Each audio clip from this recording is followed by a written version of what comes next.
Hi everyone, welcome to Hedgehog Hollow. So if you joined us this morning for our Facebook Live, you'll have seen all the wonderful shopping that I did at Simon Says Create this weekend. And lots of you have asked me how I then go about organising my stamps. So all of them go in these lovely plastic pockets. So I use the Avery L large and I also use the Avery L extra large. And I use these square ones that are actually just CD ones that I buy off Amazon. And they seem to hold up really well. They're a nice quality one. And I can get lots of those quite inexpensively. I will link all of those things up underneath the video. I wanted to show you how I store dies as well. I haven't got any dies in this bundle here at the moment, but I just grabbed some magnetic vent sheets and I cut those down to size. These are the ones that my favorite things come on, but you can also just buy them separately as well. So again, I'll link all those kinds of things up for you, and I cut them down to the appropriate size. Now I do like to also have cardstock in the back here, but I didn't think I would be buying quite as much as I did over the weekend, and I go to Joann's or Hobby Lobby, I buy inexpensive cardstock and I get the FedEx store to cut it down for me in batches of 50, because that's how many Avery L envelopes I get in a packet. So I won't be adding that in today, and as I say, I've run out of the magnetic vent strips because I have shopped till I dropped over the weekend, but I will be adding these in later. So I'm going to also show you how I label. So I have this little basket here that I keep on my shelf. This is a Hobby Lobby pink basket, and I use my P-Touch labeler. Again, it'll all be linked up for you. I use the smaller ones. I have the Avery L large just here, and then I have the extra large right at the back. They just hang over the edge, but it doesn't do them any damage, and they all fit just fine. So I'm going to pop that to the side because the important thing is the labeling. And I'm going to turn this on here. So this is what I was doing last. So the Uchi's Design Simon Says Stamp exclusive. So I'm going to clear that off, and I'm going to clear text only. Now, because I have this set up to chain print, which you can do in your print options. If I can remember how, you press Shift, Print Options, and we do, no, it's not how we do it. Let's see if I can remember one I'm showing you now. So we go into label and we're looking for margin, and we want it to say chain, and that means it doesn't put a huge gap between each label, and we can just chain print them. So when I have a bundle like this, I just go chain and I print them all, and then I go back and add them on afterwards. We want an automatic length, and I also use a slightly different font. So I have an alignment in center, and I have font 08BEL, so I think that's Belvier or something along those lines. Everything else is exactly how you would set it up. I don't have borders on there, I don't have anything else on there, so that we'll go back. That just keeps my formatting, so I don't have to keep telling it that. I'm using white labels at the moment, not the pink labels. And then we're going to start labeling up. So this is my Simon Says Stamp train track. So it's called a railroad slider. So I always add Simon Says Stamp, and I go enter for a second row, and it's called Railroad Slider. And I like to put the name that exactly on here, not what I think it should be called, purely because when I'm linking stuff up in a blog post, this makes it much easier for me. I go print, and I need to press print twice. It'll say it's printing copies, and it starts to feed out this end.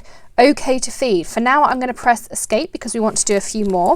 I think I've got some more Simon Says Stamp ones in here, so I'm just going to grab this one next. So I just get rid of this first row. You could clear it and then rewrite Simon Says Stamp. This one is called Star Flower. So let's do that one, Star Flower. And again, I press print. Quite often I try to keep these nice pieces that are behind stamps. So I'm then gonna see if it will fit in one of these large envelopes, and it does just about. And we'll slide that in ready for labeling in a moment. So I'm going to do a few, and then we'll come back and add the labels, and I'll show you how I do that in bulk. We also need to add this slider to one as well, and that will just go in one of these little CD case ones till I add the magnet in. And I keep them in the order that I've printed the labels, because in a moment you'll see why that makes it so much easier. We have some more Simon Says Stamp. So again, OK to feed, I'm going to say no. And I'm going to get rid of that bottom line. So this one is called So Dear. And if you're wondering where I'm looking, most of the photopolymer sets somewhere will have some small text that usually tell you what they are called. and this should fit in one of the Avery L large envelopes. So again, I'm just going to slot that in there and turn over the top. So I turn it inside so the envelope stays closed. We're going to escape. Let's see if we have, so we also have this one that's called handwritten borders, and then we'll choose a different brand. So again, I can show you how to clear it off. Borders, and let's print.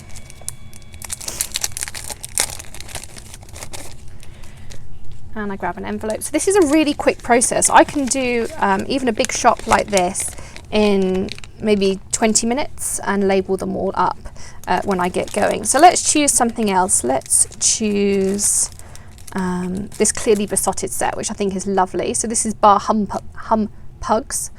So we're going to escape out of that. So we clear, and we're clearing text only. If you clear text and format, all of those settings that we put in the beginning will delete. So we're going to go clear text only.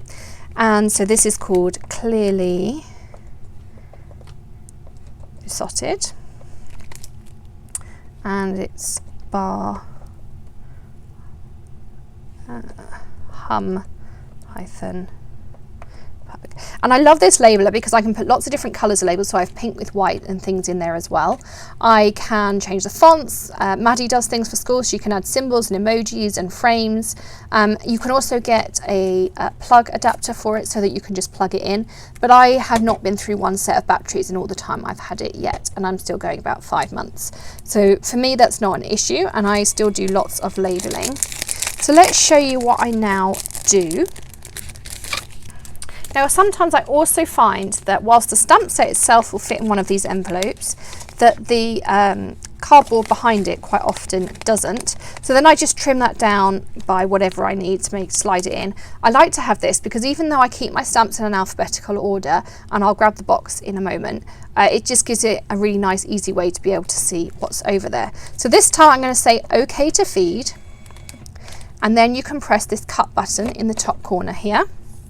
And here we have all of our labels. Now you could now just snip these and then stick each one on, but that can be quite time consuming to peel these labels off. So they do have a nice slit in the back of the peel off like this. And so you can just pull a few back. Then I grab my scissors and I'm going to trim this so it's nice and even on either end. And that's just an off cut. And then I take off my clearly besotted. And I haven't got a peel or anything like that. I can then just stick it straight onto my sheet. And because I've put them here in the order I've printed, I can just go through and stick them on in that same order. I pull my tabs back to the next one. And again, I cut like this. And I just keep going through. So we have So Dear.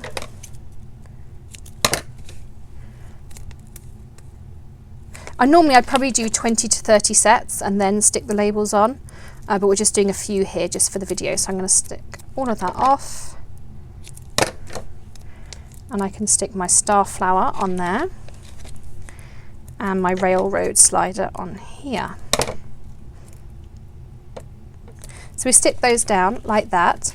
Now the dies get stored in my unit over to the side. If you've watched my scrap room tour, you'll have seen my nice Hobby Lobby unit where all of my dies sit in, and they're organised by brand. So I'm going to pop that to the side just for a moment.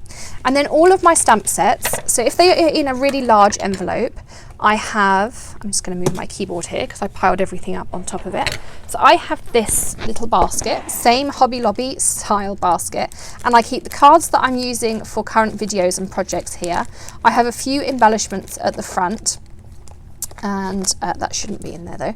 And then I was doing a thing at school the other night, and then these are all my larger sets, and I tend to like to keep them in alphabetical order, and also my scales seem to often get put in here.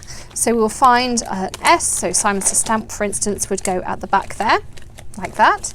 I'm just keeping these out for now. I'm not actually going to leave them in there because you've all asked me to link up all my purchases, so before I put them away permanently, that's what I will do.